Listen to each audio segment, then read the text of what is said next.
कालच्या व्हिडिओमध्ये तुम्ही बघितलंच असणार की आम्ही पोहोचलो आहोत पंढरपूरला. अचानक प्लॅन झाला आहे त्यामुळे खूप काही असं मला शूट करता आलं नाही. तर आता आम्ही पंढरपूरमध्ये पोहोचलो म्हणजे 9 वाजले आहेत जवळपास आणि जेवण वगैरे सगळं काही करून आलो होतो. आणि इथं पोहोचल्यावर आम्हाला कळालं की येथे जेवणही मिळतं.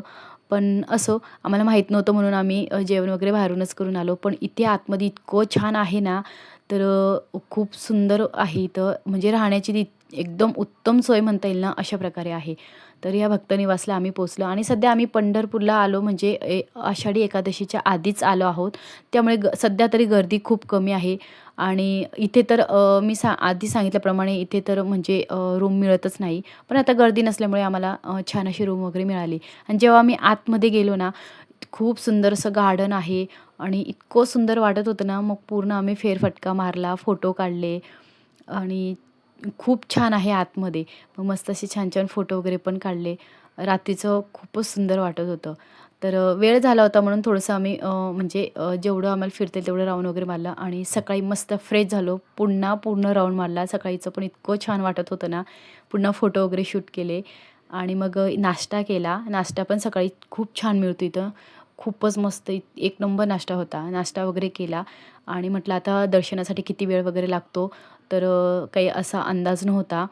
तर आता आम्ही डायरेक्ट मंदिरात पोहोचलो आणि मंदिरात आल्यावर इथं छान पूजा वगैरे घेतली आणि मस्त अगदी फ्रेश मस्त गजरे पण होते. छान गजरे घेतले आणि सर्वांनी पुन्हा एकदा असे गजरे वगैरे घालून आणि मंदिराच्या समोर पण फोटो वगैरे काढले.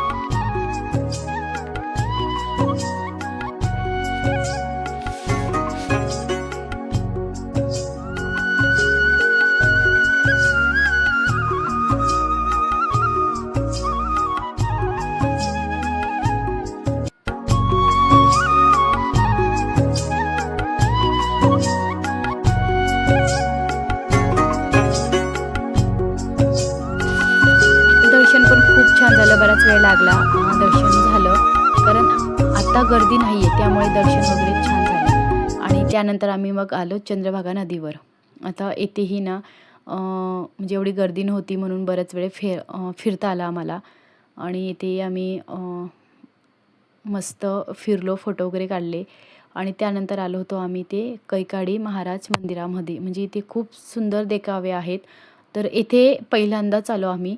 आम्ही यायचो, दर्शन वगैरे घ्यायचं कारण दर्शनालाच खूप वेळ लागायचा. दर्शन वगैरे घेतलं की आम्ही डायरेक्ट घरी निघायचो. पण ह्या वेळेला ना इथे भरपूर फिरण्यासारखं आहेत. तर मग आता वेळ होता तर आम्ही बघितलं आणि खूप छान आहे हे. इथं तर खूपच सुंदर असे देखावे आणि त्याबरोबर आहे ना खूप सारं असं ऐकण्यासारखं पण आहे. तरी इथे पण आलो आणि छान असं पूर्ण बराच वेळ गेला आमचा 2 तास गेले इथे तर छान वगैरे फिरलो.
त्या आम्ही ना आता म्हणजे निघालो खरं तर घरीच निघालो होतो. पुन्हा आमचा अचानक प्लॅन चेंज झाला, की आता आपण इतक्या वेळेस येतो आणि पंढरपूरला येतो, इथूनच घरी जातो, तर आपण जाऊया आता अक्कलकोटला. कारण अक्कलकोटला आमच्या सगळ्यांपैकी कोणीच आलेलं नव्हतं.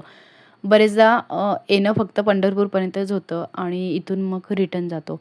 तर ह्या वेळेला वेळ होता, तर म्हटलं पुन्हा एकदा एक रात्र आपण स्टे करूया आणि अक्कलकोटला जाऊया. तर आता इथं आधी रूमवर गेलो, फ्रेश झालो, जरा आराम केला आणि त्यानंतर मग आम्ही आलो होतो मंदिरात. तर मंदिरात येण्याच्या आधी ना अशी इच्छा होती की आरती मिळेल की नाही, आरती झाली असेल का? आणि इथे ना गर्दी नसते, अगदी लगेच नंबर लागतो. तर त्यामुळे दर्शनही झालं आणि त्यानंतर मस्त आरतीही मिळाली. तर आरतीसाठी इतकी गर्दी होती, इतकी गर्दी होती. म्हणजे सगळे लोकं दर्शन वगैरे घेऊन आरतीसाठी थांबलेच होते. तर छान अशी मस्त आरती मिळाली आणि इतकं मस्त वाटलं ना, म्हणजे आपण जे अगदी मनापासून म्हणजे कधी-कधी असं वाटतं ना, तर आपण असं मनापासून जे काही इच्छा व्यक्त केली, तर ती पूर्ण होतेच. म्हणजे जरा उशीर लागतो. मी बऱ्याच वेळा म्हणते, की थोडा उशीर लागतो प्रत्येक गोष्टीला. लगेच झालं असतं तर सगळ्यांची इच्छा लगेच पूर्ण झाल्या असत्या. पण एक कुठेतरी त्यालाही एक आपण म्हणतो ना, एक ठराविक वेळ असतो, कालावधी असतो. म्हणजे त्या गोष्ट पूर्ण करण्यासाठी ज्या वेळेत पूर्ण व्हायच्या त्या वेळेतच होतात. ना आधी होतात, ना नंतर होतात. तर त्याचप्रमाणे माझी जी इच्छा होती ती खरंच पूर्ण झाली आणि स्वामी आपल्या भक्तांना कधी रिकाम्या हाताने जाऊ देतील का? नाही. तर स्वामींनी माझी इच्छा जी काही आरती मला हवीच होती. कारण मला असं वाटायचं आपण जाण्यानंतर आरती तर होऊन गेली नसेल ना, आपल्याला उशीर तर झाला नसेल ना. तर आणि आरती ना एक 5 मिनिटं लेट पण होती. तर मस्त खूप लोकं होती, खूप गर्दी होती आरतीसाठी सगळे लोकं बसले होते. तर छान आरती वगैरे घेतली. खूप वर्षापासून आहे ना माझी खरंच अशी इच्छा होती, की मला अक्कलकोटला जायचं आहे आणि बऱ्याच वेळा काय व्हायचं आम्ही जो काही प्लॅन केला तो मध्येच कॅन्सल व्हायचा किंवा आम्ही पंढरपूरपर्यंत जायचो आणि तिथूनच रिटर्न यायचो. पण ह्या वेळेला स्वामींनी खरंच माझी इच्छा पूर्ण केली आणि आता खरं तर मम्मी-पप्पा तेच पंढरपूरला जाणार होते. त्यांच्या निमित्ताने आमचंही पंढरपूरचं दर्शन झालं, अक्कलकोटचं दर्शन झालं, स्वामींचं दर्शन झालं आणि खूप छान अनुभव आले. खूप छान अशी आमची ट्रिप झाली. चला तर भेटूया पुढच्या व्हिडिओमध्ये. बाय.